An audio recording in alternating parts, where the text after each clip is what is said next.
Shalom Hashem, estamos fazendo um estudo hoje no culto doméstico sobre o livro de Apocalipse.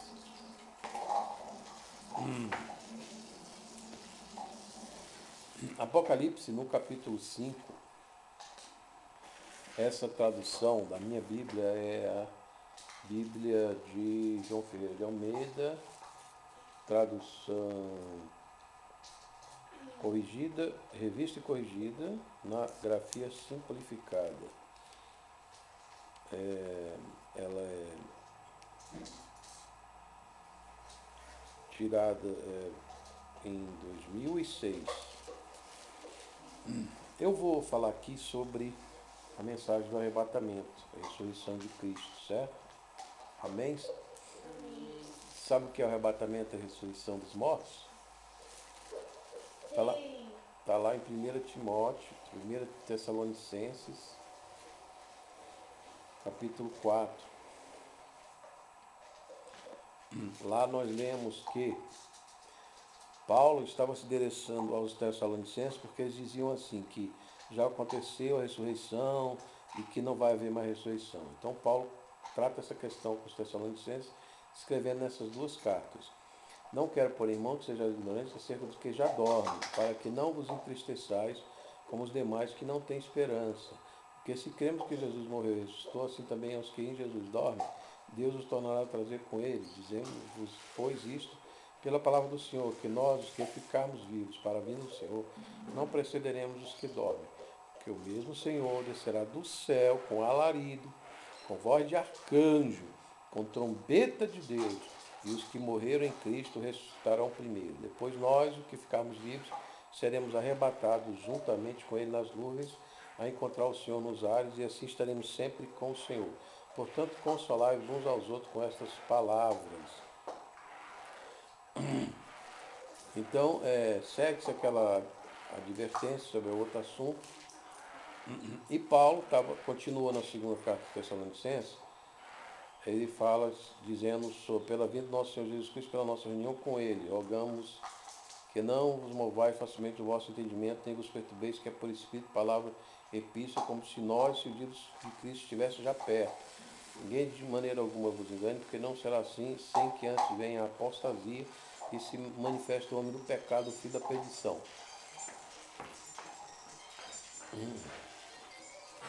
E agora vai saber do que detém, para que a seu próprio tempo seja manifestado. Porque já o mistério da injustiça opera, somente há um que agora existe, até que do meio seja tirado. Então será revelado o iníquo, que o Senhor desfará pelo sopro da sua boca e aniquilará pelo esplendor da sua vinda. E esse cuja vinda, segundo a eficácia de Satanás, com todo o poder, sinais e prodígios da mentira, com todo engano de justiça, para os que perecem, porque não receberam amor da verdade para se salvar. Por isso Deus lhes enviará a operação do erro, para que creiam a mentira, para que sejam julgados todos os que não creram a verdade, tiveram prazer na iniquidade. Mas devemos sempre dar graças a Deus por vós, irmãos amados do Senhor, por vós ter Deus elegido desde o princípio para a salvação e santificação do Espírito e fé da verdade, para o que pelo nosso Evangelho vos chamou, para alcançares a glória do nosso Senhor Jesus Cristo. Então, irmãos, estáis firmes e retendo as tradições que vos foram ensinadas, seja por palavra, seja por epístola nosso, o próprio nosso Senhor Jesus Cristo. Nosso Deus e Pai, que nos amou e em graça nos deu uma eterna consolação e boa esperança, console os vossos corações, os conforte em toda boa palavra e obra. Bem, diante dessa palavra de Paulo, que existe um mistério da iniquidade, da injustiça operando, querendo desconstituir as famílias, o indivíduo, a alma, a psique das pessoas, o controle mental, a economia das nações, a justiça, os tribunais das nações, os serviços públicos, a saúde, etc., etc. Esse ministério da iniquidade, ele é combatido pela fé da verdade, para alcançarmos a glória do nosso Senhor Jesus Cristo, nós que fomos eleitos desde o princípio para a salvação. Isso se dá pelo nosso Evangelho, pelo Evangelho verdadeiro que Paulo pregou, e não uma versão pirata do Evangelho.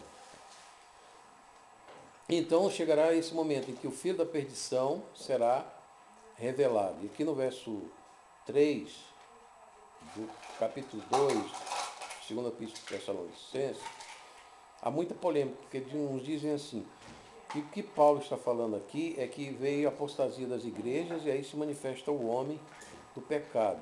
Tudo bem? Jesus falou, haverá fé na terra quando vier o Filho do Homem, mas isso vai se dar em quê? Na segunda vinda. Não é no arrebatamento da ressurreição. Que eu estou defendendo a posição pré-tribulacionista. E vou explicar por quê. Nesse verso 3 do capítulo 2 de 2 Tessalonicenses está a palavra apostasia. A apostasia é um anglicanismo do latim, né? Apostasa. Então, não me engano, não é do latim, pode dizer do grego. Bom, de qualquer forma, isso é uma palavra que não existia no grego. Ela não existia uma tradução, os fonemas passaram para a língua portuguesa, então isso chama-se anglicanismo. Então essa palavra apostasia, apostasos, do grego, ela veio. E essa palavra não tem o significado da igreja que volta para o mundo, volta para o paganismo. Não. Ela não tem o significado primário dessa palavra, é a raptura, o sequestro, a partida, exatamente a partida, sem que haja a partida. Mas aí Paulo está se referindo a partida de quê?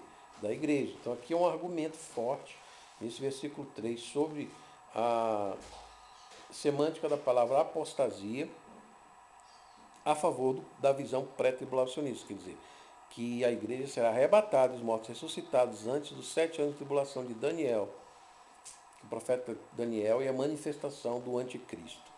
Há muitos anticristos, diz João, mas este será o que precederá a grande tribulação, da qual Jesus falou em Mateus 24, em Lucas 21, que não haverá sofrimento na terra igual, semelhante desse ditador com torturas e morte, assassinados, né, em Israel, que na história nunca houve sofrimento igual sobre a terra.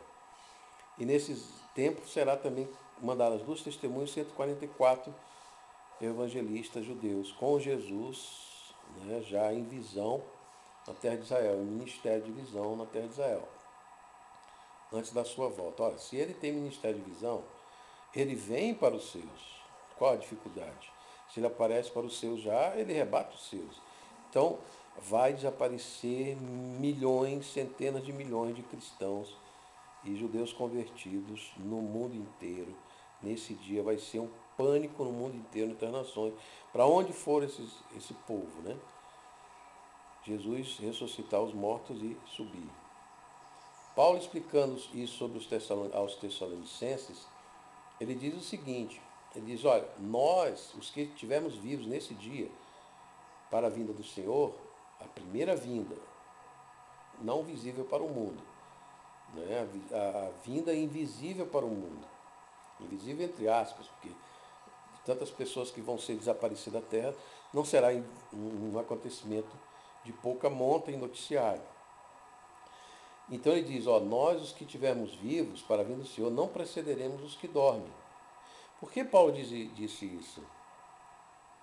Porque os tessalonicenses estavam na dúvida, porque havia alguns que se diziam apóstolos, estavam dando ensinamentos falsos, dizendo que escreviam até cartas, se dizendo, assinando como apóstolos, dizendo ao povo que não aconteceria essa ressurreição, porque já tinha havido.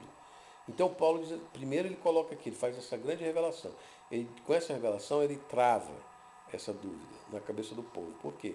Porque ele diz assim, olha, estão falando para você que já houve a ressurreição, pois eu estou lhe dizendo outra coisa. O que eu estou lhe dizendo é o seguinte, essa ressurreição não ocorrerá enquanto nós estivermos vivos aqui. Por quê? Porque enquanto nós estivermos vivos, ou seja, enquanto você olhar e seu irmão estiver aí, seu pastor, sua igreja estiver aí, significa que os mortos não ressuscitaram. Que aí Paulo trava nesse versículo 5, dizendo assim, nós os que ficarmos vivos para a vinda do Senhor, não precederemos os que dormem. Entendeu? Então ele travou essa dúvida na cabeça dos Tessalonicenses. Ele disse, não creia nessas mentiras, porque enquanto você estiver vendo seu irmão, o pastor, a igreja na terra, é sinal que os mortos não ressuscitaram ainda, porque eles vão ressuscitar antes que nós. Está entendendo? Então há uma ordem nessa ressurreição. Mas, o que quer dizer com isso? Quer dizer que a nossa reunião, a nossa ressurreição está ligada, nós e os que estão dormindo, que morreram em Cristo, ressuscitarão. Então, outro detalhe, quando ele fala morrer em Cristo, não significa que ele está no cemitério. Não, significa que ele confessou a sua fé na cruz do sacrifício da salvação em Cristo, ou seja, morreu lá na cruz em Cristo. Nós já morremos em Cristo lá na cruz e a palavra diz que a nossa vida está oculta em Cristo. Então é todos aqueles que creem na morte de Cristo vicária para nós. Pois muito bem, essa questão dos mortos que se levantam, ressuscitam primeiro que nós, os vivos, que seremos transformados em um piscar de olhos, como diz e explica Paulo em outro ponto, né?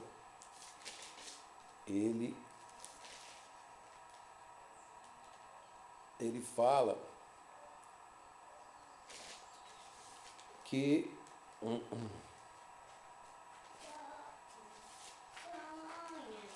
que todos os anos estarão aqui para te guardar. ele fala que em 1 Coríntios 15, ele falando sobre o nosso corpo espiritual, ele também fala que se Cristo não ressuscitou, é vã a nossa fé. Então, se nós não vamos ressuscitar, e se os mortos que morreram em Cristo confessaram os seus pecados da cruz de Cristo, creio que se levou os seus pecados na cruz, segundo as Escrituras, é vã a nossa fé, ou seja, o cristianismo não existe. O cristianismo depende dessa fé. Então, a morte será o último a ser vencido por Cristo. No momento, no abrir e fechar de olhos, esta é a última trombeta, porque a trombeta soará e os mortos estarão incorruptíveis e nós seremos transformados. Aqui no versículo 52 ele repete o que ensinou aos Tessalonicenses em 1 Coríntios 15, 52. Então, o que Paulo está dizendo novamente é que os mortos estarão, os que dormiram em Cristo estão sepultados, precederão os que dormiram em Cristo, no sentido de confessaram, morreram em Cristo na cruz. E quando a trombeta soar, a última trombeta, os mortos estarão incorruptíveis e nós seremos transformados. Num piscar de olhos, ou seja, aí alguém pode dizer assim, mas eu estou vivo, eu queria ir antes dos que estão no cemitério. É a mesma coisa, irmão, isso aqui é um piscar de olho, quer dizer, a diferença vai ser essa. Quer dizer, vai ser ao mesmo tempo. Na verdade, vai ser no mesmo dia, na mesma hora. Que Cristo ressuscitar os mortos do cemitério, vai transformar os vivos. E esse poder vai ser tão forte, é tão tremendo esse poder de Deus, que vai assombrar o mundo. Vai assombrar o anticristo. E vai converter a muitos que ficaram para trás, que não creram em Jesus, que não seguiram Jesus. Mas aí eles terão que morrer para ser salvos, porque o anticristo irá degolar todos os que não são da fé da besta, que é o tipo um islamismo, né? Tipo um comunismo, né? O líder comunista vai fazer uma imagem e todos vão adorar o pé do líder comunista, como na Coreia do Norte.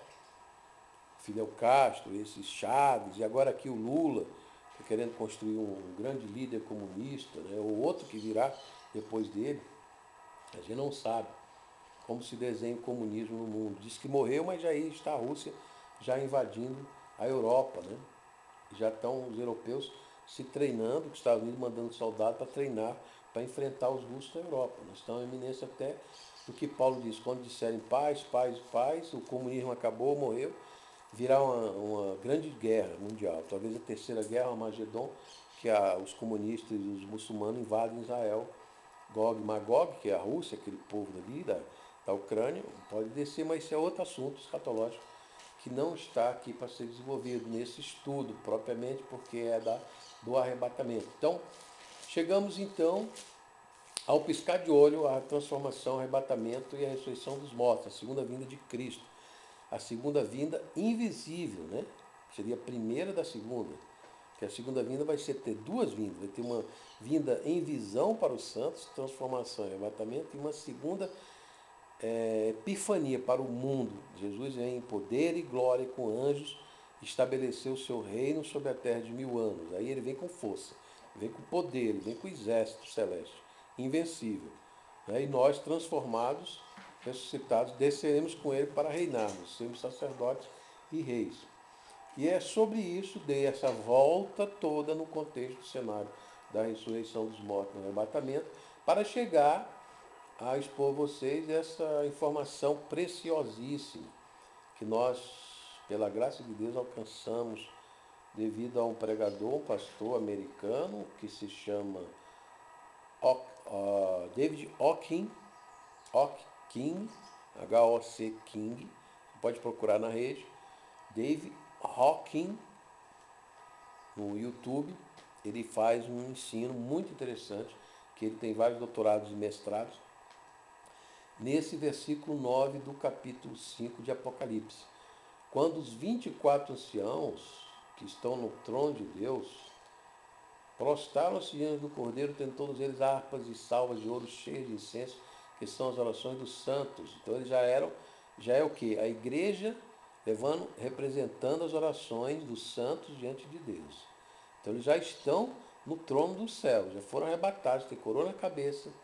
Lembra que esses anciãos já tinham vestidos e coroa na cabeça. Vestidos de brancos e tinham sobre suas cabeças coroas de ouro. Então veja que Jesus já tinha galardoado os vencedores da igreja até o capítulo 4. O que vencer será vestido de veste branca. Não é? Então, Deus já tinha dado a veste branca, o cedro, que é a coroa, né? O cedro e a coroa, para que ninguém tire tua coroa, tá vendo? Tem uma coroa no céu, quando ele fala Filadélfia, verso 11 do capítulo 3. Então eles já tinham a coroa, já tinham as vestes brancas. Era a igreja coroada e vestida de branca, representando toda a Assembleia dos Santos diante de Deus, 24 anciãos, é o nosso Senado, nossos senadores lá no trono de Deus, e a igreja já no céu. Pois muito bem, esse capítulo 5, verso 9, dizem assim: na minha tradução, que é a revista e corrigida de Almeida, cantava um novo canto dizendo: digno és de tomar o livro de abrir seus selos, porque foste morto, com teu sangue compraste para Deus homens de toda tribo, língua e povo e nação. E para o nosso Deus os fizeste reis e sacerdotes, e eles reinarão sobre a terra. Percebeu a questão aqui, meu irmão? A tradução está completamente errada. Veja a malícia dessa tradução. Então, o pastor David Hawking foi atrás dos originais manuscritos que tem Apocalipse. Ele encontrou 94 manuscritos que tem, 95 manuscritos que tem em grego, que tem essa parte de Romanos, de Apocalipse 5. Pois bem, desses 95, 24 desses manuscritos têm essa passagem, 5, verso 9 e 10, do Apocalipse. Desses 24 manuscritos, 23 traduzem completamente diferente essa passagem, ou seja, eles traduzem, quando os anciãos digno és de tomar o livro, de abrir os seus selos, porque foste morto e com teu sangue nos compraste, não compraste para Deus homens, não. Eles traduzem: nos compraste para Deus de toda tribo, língua, povo e nação. E para o nosso Deus nos fizeste, não os fizeste, reis sacerdotes, eles reinarão sobre a terra. Então aqui fica claro que houve uma modificação do Apocalipse para que nós não enxerguemos a igreja no capítulo 5 coroada e vestida, já arrebatada. E quem fez isso? Não sei se foi maçons, se foi iluminados, se foi judeus reformados, se foi pagãos, quem quer que seja, vai pagar um preço caro por alterar o livro de Apocalipse. João deixa muito sério essa alteração no livro de Apocalipse. Por quê? Exatamente por causa desses problemas. Esconde o arrebatamento pré-tribulacionista da igreja.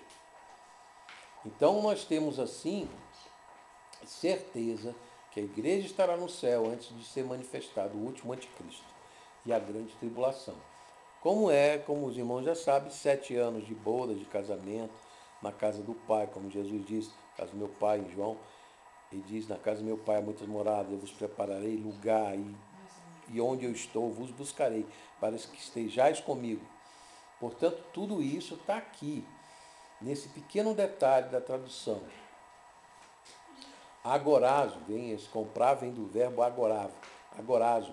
E o tempo do original significa nós. Inclui na tradução desse versículo 9 e 10, inclui o termo nós, nos compraste. Mas aí alguém quer discutir o grego, a tradução do grego. Aí Dave Rock também foi para os estudos das antigas traduções. E algum pastor falou para ele, mas essa tradução nós, ela estava errada. E na King James, ele é inglês, ele é americano, então na King James de 1940 foi corrigido para eles. Então ele foi ver a King James de 1940 e estava nós.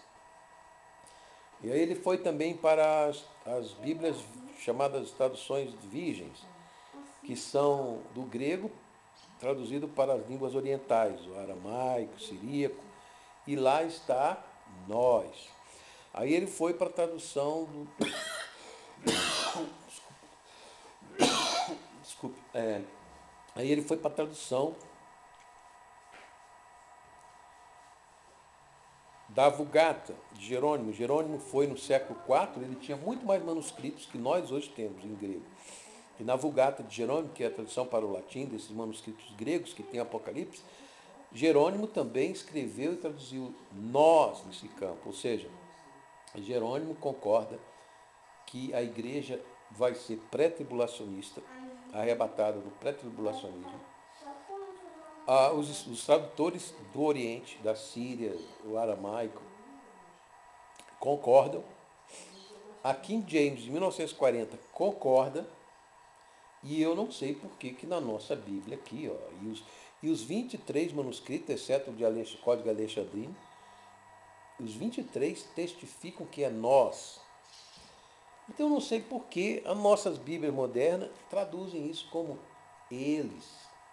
E excluem esta âncora, essa estaca da pré-tribulação que está aqui em Apocalipse 5, 9 e 10, escondida pelo erro de tradução mal feita, maligna, para esconder do povo de Deus, dos cristãos, a verdade sobre a pré-tribulação, a volta de Cristo, antes da manifestação do último anticristo, que é o chamado o rei maçônico do mundo, Illuminati maçônico, Obama do mundo maçônico, que é grau 33 do rito escocês, ou sei lá, um líder islâmico, um guru, ou Maitreya do hinduísmo, do budismo, toda essa Babilônia que está aí, do ET, toda essa desconstituição da história, com invenção de ET, de extraterrestres e tudo mais, desconstituição genética com híbridos humanos, transhumanismo, toda essa Babilônia se prepara a esse grande engano para esconder de você, de mim, dos cristãos, que nós seremos arrebatados antes que esse filho do demônio, essa besta de Apocalipse 13, seja manifestada sobre os governos e as nações do mundo. Que invadirá, fará um pacto de 7 anos, segundo Daniel, com Israel e quebrará no meio, causando um novo holocausto, pior que o do Hitler. Talvez se supõe que metade dos judeus serão sacrificados ali em Israel, quando o Hitler sacrificou 30%. Então, irmãos, esta mensagem, essa informação, guarde no coração, pesquise, se puder, no original em inglês, estude, veja, quanto é difícil o caminho apertado que o Senhor Jesus disse para a fé da verdade, que só esses que forem eleitos guardam essa fé da verdade. Shalom Hashem, Deus abençoe, que vos fala, pastor Ayrton, do Ministério de Jesus. Até a próxima oportunidade, na graça, na paz, na salvação e eleição do nosso Deus e único Senhor, Salvador Jesus Cristo, Nazareno, Filho de Davi, Elohim.